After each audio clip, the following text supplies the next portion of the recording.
یہ عمومی پارٹ جس کو کہیں. اب دوسرا پارٹ سنیے کہ آخر ہمارے مسلمان کے زوال کا سبب کیا ہے. یہ سب سے بڑی اہم بات آپ نے پوچھی ہے، تو اس کو میں نے تحریر کیا ہے سورہ توبہ کی آیت نمبر 36 کے تحت، جس میں اب چونکہ رجب کا مہینہ بھی آ رہا ہے، جس میں اللہ پاک فرماتا ہے کہ اللہ کے نزدیک مہینوں کی گنتی جو ہے وہ 12 ہے، اس دن سے جب سے اللہ نے آسمان و زمین کو بنایا ہے. ان میں 4 مہینے حرمت والے ہیں، تو ان مہینوں میں اپنی جان پر ظلم نہ کرو. اور دھیان دیجیے گا، مشرکوں سے ہر وقت نبرد آزما رہو جیسا وہ تم سے ہر وقت اگر رہیں. یہی دیکھیے، وہ کریں گے تب ہم کو، یعنی ہمارے اندر ڈیفینس کا کانسیپٹ دیا گیا ہے، پہل کا کانسیپٹ یہ ہے سب سے خوبصورت اسلام کی، اور اسی کو نہیں سمجھ پا رہے ہیں جو کچھ لوگ ہیں. خیر، اس میں سب سے امپورٹنٹ ایک بات ہے، کافہ کا لفظ ہے. میں اس کافہ پر بحث کروں گا کہ اللہ پاک نے دشمنان اسلام، اور دشمنان اسلام سے مراد آپ سمجھ لیجیے جو میں نے ابھی تمہید میں کہہ دیا ہے کہ ہر کافر دشمن اسلام نہیں ہے. میں نے ایسے ڈاکٹرز کے حوالے سے ریسرچ، اور آپ نے بھی دیکھا ہوگا جو روزہ رکھتے ہیں رمضان میں پورے، جو غیر مسلم ہیں، مرد ہو یا عورت ہو، آپ سمجھ رہے ہیں اس بات کو؟ اس کا مطلب یہ کہ وہ اسلام کے دشمن نہیں ہے، اسلام کے دشمن نہیں ہے. تو میں دشمنان اسلام کی بات کر رہا ہوں. تو دشمنان اسلام کے لیے ہم سب کا اتحاد آج پارا پارا ہو گیا ہے، اس لیے یہ زوال ہے. اب اس لفظ پہ غور کریں. آپ کا یہی سوال تھا نا کہ یہ کیا ہو رہا ہے انفرادی طور پر، گھریلو سطح پر، محلے کی سطح پر، سٹی شہر کی سطح پر، یہ سب جو لڑائی ہو رہی ہے اس کی وجہ کیا ہے؟ آپسی اتحاد کا خاتمہ. جس گھر میں بھائی بھائی میں اتحاد ہونا چاہیے، باپ بیٹوں میں اتحاد ہونا چاہیے، بہن بہن میں اتحاد ہونا چاہیے، گھر کے اس اختلاف کی بنیاد پر اس کا اثر باہر تک ہو رہا ہے. وجہ سب سے خوبصورت لطیف اشارہ کیا ہے میں نے، آپ سمجھیے اس کو، کہ جس دسترخوان پر بیٹھ کر کھانے کو نبی نے دعا کا کانسیپٹ دیا تھا، آپ سمجھ رہے ہیں، نبی نے کھانے کو دعا کا کانسیپٹ دیا تھا کہ اگر بیٹھ کر کھاؤ گے تو برکت ہوگی. آج بھائی ادھر کھا رہا ہے، باپ ادھر کھا رہا ہے، ماں ادھر کھا رہی ہے، شیرازہ بکھر گیا ہے گھر کا. تو سب سے بڑی وجہ زوال کی آپسی اتحاد کا خاتمہ.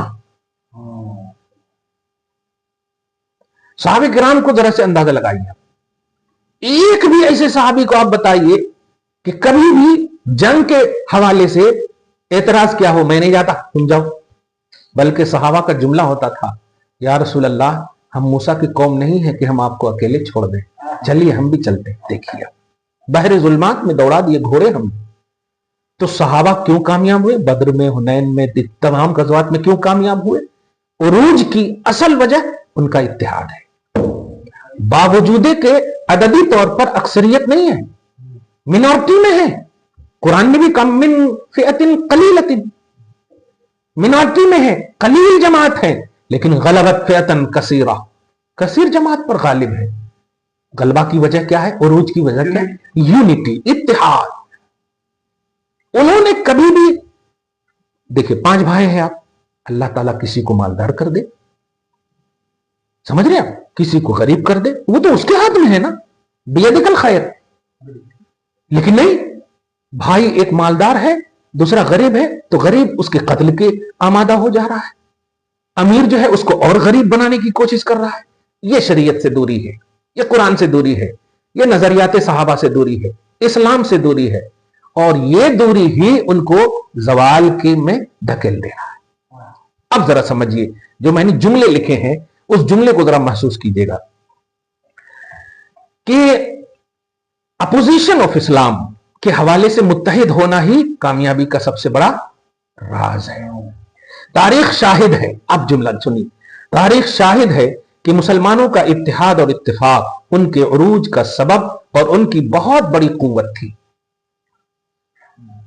اور اسی اتحاد کی برکت سے ان کی قلیل تعداد اپوزیشن آف اسلام کی کثیر تعداد پر ہر میدان میں غالب رہی. ہر میدان میں سوشل بائیکاٹ بھی کیا گیا, تب بھی یونٹی کا خاتمہ نہیں ہوا. آج ذرا سی کچھ ہو جائے تو دیکھیے, ارے ان کے یہاں نہ ہے جی, ہمیں کہیں کو جانا, یہ ان کو بند کرے سو ہے نا, ہمیں کہیں کو جانا. اس طرح کی باتیں ہو رہی, کوئی آگے بڑھ کر کے بھائی کی مدد کرنے کے لیے تیار نہیں. مجھے بڑا رشک آیا آپ نے جب اپنے چچا کے حوالے سے جو دوڑ دھوپ کیے اور جس کی وجہ سے ہم نے پوڈ کاسٹ بھی کم کیے, وہ بڑی خوشی ہوئی. یہ ہے اسلام کی تعلیم. اللہ تعالیٰ ہر بچے کو یہ نصیب کرے.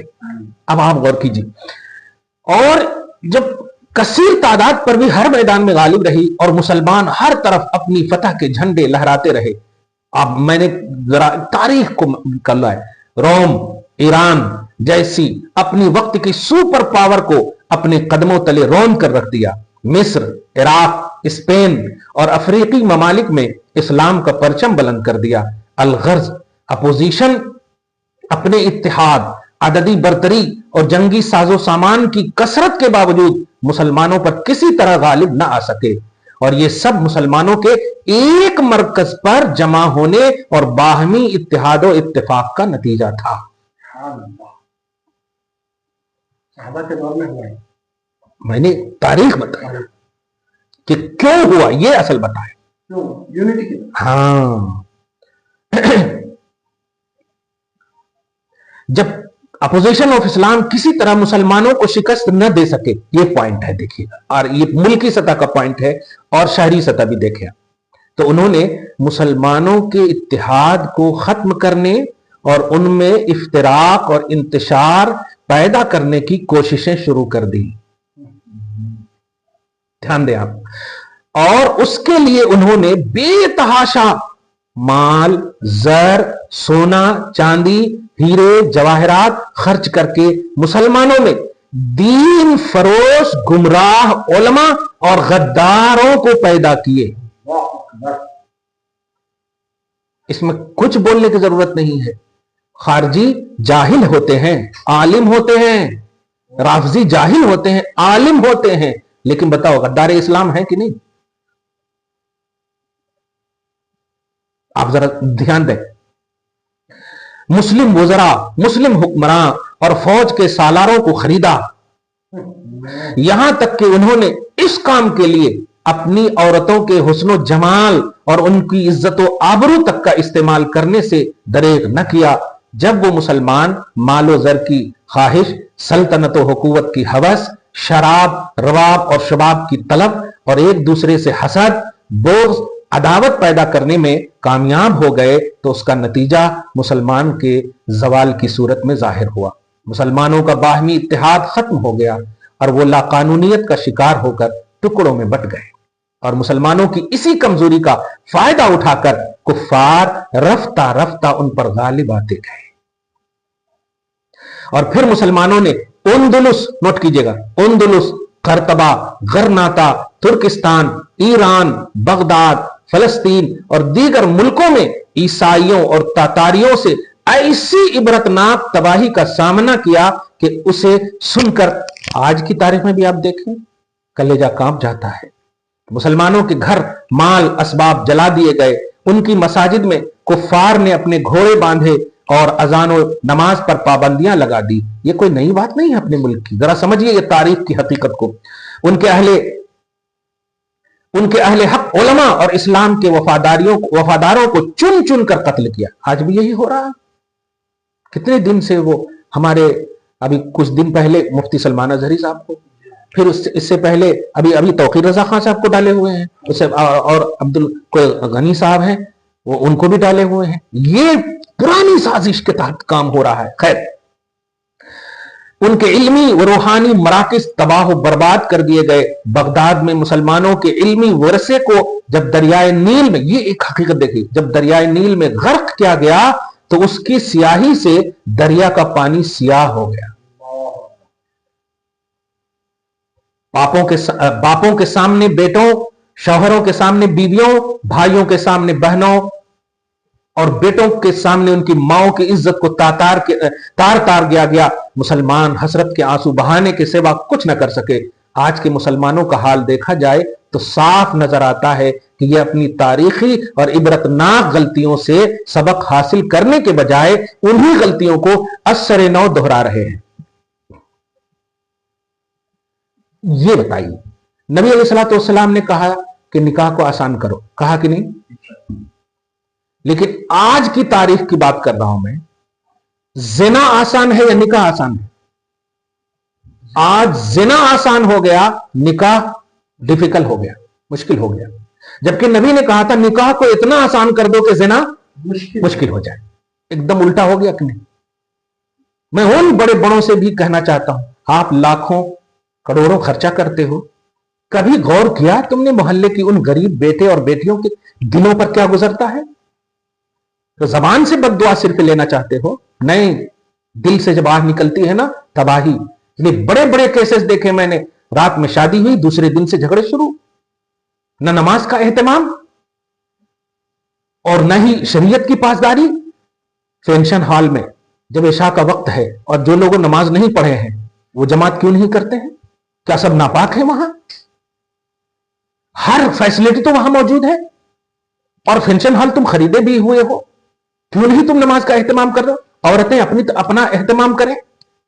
بتائیے, جو نبی کی سنت تھی اس کے لیے فرض کو ترک کر رہے ہو, اور پھر کہہ رہے ہو کہ ہمیں جھگڑا نہیں ہوگا, اختلاف نہیں ہوگا, ہماری موب لنچنگ نہیں ہوگی, ہمارے یہاں قتل و غارت نہیں ہوگی. شریعت کی پامالی سے آپ کو سکون ملے گا؟ نہیں نہیں نہیں نہیں, ہرگز ہرگز نہیں ملے گا. تو ایک مرکز پر جمع ہو کر متحد ہونے کی بجائے مختلف ٹکڑوں میں بٹ کر اور کفار کا دست نگر ہو کر زندگی گزارنے کو عظیم سعادت سمجھ بیٹھے ہیں.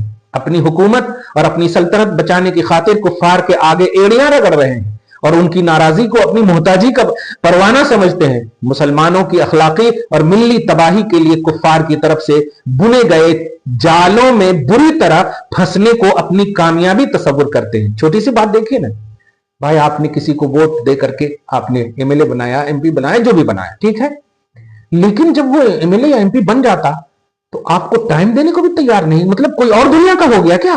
جو ہمارے بازو میں بیٹھنے والا, جس اسلام نے کہا تھا آپس میں بھائی بھائی ہو, آج اس سے اپوائنٹ لینا پڑ رہا ہے ہمیں ملنے کے لیے. یہ ہے, یہ کیوں ہو رہا ہے؟ کیونکہ وہ بس دنیاوی ہوس اور لالچ میں پڑھے لکھے ہونے کے باوجود بس ان کو خرید بنا لیا ہے کہ نہیں تم نہیں دے سکتے ٹائم, تم یہ نہیں کر سکتے. یہ منظر میں نے کھینچا. کسی مسلم ملک پر کفار حملہ کرے تو یہ اپنے مسلمان بھائیوں کی جان و مال اور عزت و آبرو کی حفاظت کے بجائے کفار سے ان کے سودا کر لیتے. مسلمانوں کو تباہ و برباد کرنے کے لیے ہر طرح سے کفار کا ساتھ دیتے ہیں, اور کفار سے پٹنے والے مسلمانوں کا حال و انجام دیکھ کر یہ تصور کرنا گوارا نہیں کرتے کہ کفار نے اپنے منظور نظر مسلمانوں کو جو حال کیا, کل کو وہ یہ حال خود بھی دیکھ سکتا ہے, اس کا خیال نہیں رہتا. میں نے جو منظر کھینچا ہے, یہ منظر کو آپ محسوس کیجئے اور امت کو بتائیے کہ واقعی طریقے مصطفیٰ کو چھوڑنا ہے وجہ بربادی. اولئک هم الفائزون اولئک هم الغالبون حزب اللہ الا ان حزب اللہ هم المفلحون. اللہ کی جماعت غالب, یہی غالب. یہی کون ہیں؟ یہ وہی ہیں جو سیاہ و سفید نہیں, عربی و اجمی نہیں, ایک مصطفیٰ کے غلام. باپ بھی ہے تو غلام, بیٹا بھی ہے تو غلام, بھائی بھی ہے تو غلام. کیا عمر باپ نہیں ہے؟ عبداللہ بیٹے ہیں. ابو بکر باپ نہیں ہے, عبد الرحمن بیٹے ہیں. محسوس کریں آپ. تو نبی کے نام پر اگر اپنی زندگی گزاریں گے تو یاد رکھیے گا وہ نورانی دسترخوان بچھیں گے گھر میں, اور آپس میں محبت قائم ہوگی. اور جب گھر سے محبت لے کر باہر جاؤ گے تو قتل کا کانسیپٹ ایسے ہی ختم ہو جائے گا, موب لنچنگ کا خیال تک نہیں. محبت تم نے خدا کی لی ہے, رسول کی لی ہے اور شریعت کی لی ہے, اور جو اس پیمانے میں رہتا ہے نا تو بحر ظلمات میں بھی گھوڑے دوڑا دیتا ہے. وہ ہزاروں کے سامنے بھی رہو گے, تمہاری سیکورٹی کے لیے اللہ تعالیٰ فرشتے کو پیدا کر دے گا. ایک حدیث سن کر کے ختم کر رہا ہوں میں کہ نبی علیہ الصلوۃ والسلام فرماتے ہیں جو اللہ کی راہ میں عام طور پر ابن سبیل بولتے ہیں طالب علم کو آج کے حساب سے، طالب علم کے حوالے سے ایک حدیث ہے کہ اللہ تعالیٰ ایک خاص فرشتوں کی جماعت کو رکھا ہے، اور کس لیے رکھا ہے کہ لتضع اجنحتها، کہ اپنے بازوؤں کو بچھا دیں. ابا ان الملائکہ، فرشتے اپنے بازوؤں کو بچھا دیں. اور یہی نہیں، رضا لطالب العلم، جو علم نبوی شریعت کو سیکھنے کے لیے صرف قدم بڑھائیں، ان کی سیکورٹی کے لیے، ان کی حفاظت کے لیے اللہ نے فرشتے رکھے. میں اسے ایک نقطہ دے رہا ہوں کہ جو صرف سیکھنے کے لیے جائے تو اللہ فرشتوں کا انتظام کر دے. اے بہن، اے بھائی، تو سیکھا ہوا ہے اسلام، تو جانتا ہے 5 وقت کی نماز، تو جانتا ہے باپ ماں کا حق. سوچے جو خالی سیکھنے کے لیے دے، جن کے پاس نالج نہیں ہے، ان کے لیے جب اللہ فرشتے کا انتظام کر سکتا ہے، اگر تیرا قدم کٹوں پر کے بجائے مسجد کی طرف جائے گا تو بتاؤ فرشتے حفاظت کیسے نہیں کریں گے؟ آنے والی گولی بھی اسی کی طرف لوٹ جائے گی، کیونکہ اللہ کا وعدہ ہے کہ میری طرف جو قدم بڑھے گا اس کی حفاظت کا ذمہ میں لیتا ہوں. آیا سمجھ میں؟ تو خلاصہ یہی کہ طریق مصطفیٰ کو چھوڑنا ہے وجہ بربادی. اسی سے قوم دنیا میں ہوئی بے اقتدار اپنی. اللہ تعالیٰ ہم سب کو سمجھ نصیب کرے. معزز سامعین و ناظرین، آپ نے سماعت فرمایا، کسی نے کیا خوب کہا تھا، وہ معزز تھے زمانے میں مسلمان ہو کر اور ہم خوار ہوئے تاریخ قرآن ہو کر. میں نے سوال کیا تھا مفتی صاحب سے، سارے ملک کے حالات جو چل رہے ہیں کہیں پر موب لنچنگ ہو رہی ہے، تو کبھی ہماری بہن کے پردے کو کھینچا جا رہا ہے، کبھی مرڈر ہو رہے ہیں، مسلمانوں کے ساتھ دنگے ہو رہے ہیں، مسلمان آپس میں اختلاف، مسلمان آپس میں نفرتیں، مسلمان آپس میں مرڈر اور تشدد ہو رہا ہے، قتل ہو رہی ہے، غارت گری ہو رہی ہے. اس کا حل کیا ہے؟ تو مفتی صاحب نے جو تاریخ پر نظر ڈال کر ہم کو سمجھایا ہے، پہلے جو درس دیا ہے، قرآن کہتا ہے مسلمان کو کہ ہم رواداری پیش کریں. کس کے ساتھ؟ کفار کے ساتھ بھی، ان کفار کے ساتھ بھی. رواداری کا درس قرآن دیتا ہے. اور ہم کو چاہیے کہ رواداری اختیار کریں. اور اس کی سب میں بڑی وجہ یہ ہے کہ مسلمان کتاب اللہ قرآن مجید سے دور ہو گیا ہے. جب کافروں کے ساتھ اسلام رواداری کا حکم دے رہا ہے، بھائی بھائی کیسے قتل کر رہے ہیں، مسلمان آپس میں بھائی بھائی کا کیسے، چوری چوکی کا جو مسئلہ وہ مسلمان ہیں، آپ مسلمان ہیں. غیروں کے ساتھ رواداری، اپنے ساتھ قتل. اللہ اکبر. غیروں کے ساتھ رواداری کا حکم قرآن دے رہا ہے، اور ہم کو چاہیے کہ رواداری اختیار کریں. غیروں کے ساتھ رواداری کا اختیار کرتا ہوں. مسلمان تو بس شکر شیرین ہو جانا چاہیے، محبت جو عام کرنا چاہیے. اور ہم کو چاہیے کہ جو غیروں کے ساتھ اچھا سلوک کریں. اور جو سب میں بڑی وجہ مفتی صاحب نے بتائی ہے کہ مسلمان آج قرآن سے دور ہو چکا ہے، مسلمان علماء سے دور ہو چکا ہے، مسلمان مسجدوں سے دور ہو چکا ہے، مسلمان سنت رسول سے دور ہو چکا ہے، مسلمان خانقاہوں سے دور ہو چکا ہے، مسلمان بارگاہوں سے دور ہو چکا ہے. یہ شہر اولیاء اللہ کا شہر ہے، بزرگان دین کا گہوارہ ہے. ہم بزرگان دین کے دامن سے دور ہو چکے ہیں. آج اسی لیے سکون مٹ چکا ہے، اور قتل غارت گری عام ہو چکی ہے، اور سوشل ایکٹیویٹیز کو عام کرنا چاہیے. اینٹی سوشل ایکٹیویٹیز جنم لے رہی ہے. اس کا نتیجہ کیا ہو رہا ہے؟ قتل ہو رہی ہے، کرٹیسائز ہو رہا ہے، اور نئے واردات، نئے تشدد پیش آ رہے ہیں. سارا پرنٹ میڈیا، الیکٹرانک میڈیا بھرا پڑا ہے. مفتی صاحب نے بہت ہی اچھی انداز سے ہمیں وہ بتایا ہے جو صحابہ اکرام کی جو جماعت تھی. صحابہ اکرام ہر غزوے میں مینارٹی کے